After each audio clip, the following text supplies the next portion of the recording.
Governo Lihusi Fundo de Desenvolvimento Capital Humana realiza seminário com o estudo planeamento recurso humano e setor público no privado e Timor-Leste. Seminário ne realiza e salão Delta Nova Dili, quinta-feira, Loronhat, Fulanzulho, Tinan Rihunrua, Ruanulo, Resinghat. Ministro Planeamento no Investimento Estratégico, Gastão Francisco Souza, jornalista Cira, objetivo do workshop, atu identifica programa e a área recurso humano no infraestrutura e Timor-Leste.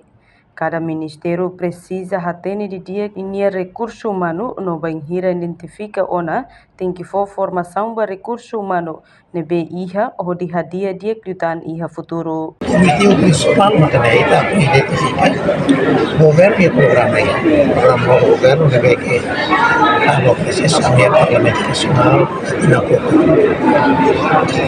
o programa nebe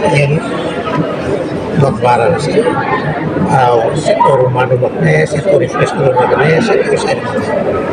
Agora tem programa sanitário que precisa de recursos humanos. Agora, se tem recursos humanos e tem a capacidade de implementar o programa legal. Da maneira, é importante que tem diria tem recursos humanos e diria que o Ministério, o setor público e nem abrange o setor privado.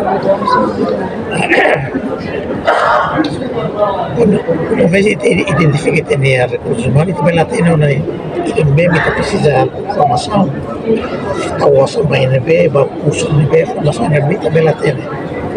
Então, agora, não quer dizer que aula dia que o dia buka tu dia.